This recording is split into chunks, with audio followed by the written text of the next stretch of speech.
Hey there, it's your friend who's walked through the storm, and today I want to talk about finding hope and healing after the storm of adultery.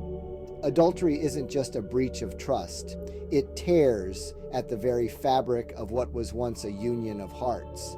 But even in the deepest wounds, healing can begin, and I'm here to share that journey with you. Adultery divides one flesh that was made in marriage, as described in Matthew 19-6. It's a devastating blow, not just to the hearts involved, but to the spiritual bond that was celebrated. But you know what? Our Almighty Father can bring beauty from these ashes. The Bible, a timeless source of wisdom and guidance, offers us not just examples, but a pathway to recovery. Take, for example, the story of David and Bathsheba, a tale of missteps and redemption. Despite the gravity of his sin, David turned back to God with a genuinely repentant heart, and through this he found forgiveness and a way forward.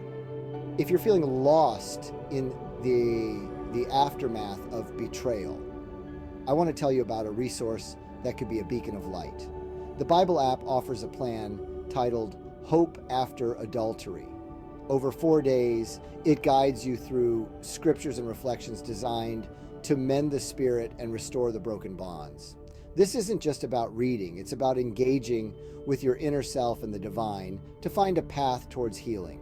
And it's not just about coping alone. The app encourages forming connections with others who understand your pain, who have walked the tumultuous path you're treading now. These aren't just fellow travelers, they're potential pillars of support, understanding, and shared wisdom. Moreover, the journey towards healing isn't meant to be walked alone. Engaging with communities like those fostered by Time of Grace Ministry can provide not just solace, but also practical tools like prayer guides and family growth plans.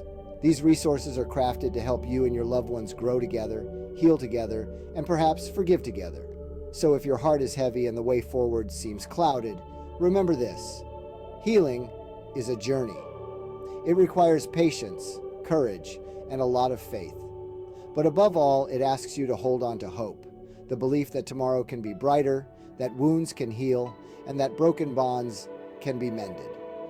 Let's walk this path of recovery together. With each step, let's draw closer to peace, to understanding, and to a renewed spirit. Remember, you're not alone in this journey. I'm here. We're all here, walking this path with you. Let's embrace the journey of healing, one day, one prayer, one scripture at a time. Thank you for sharing this time with me. Keep seeking, keep growing, and keep your faith strong. Until next time, take care and stay inspired.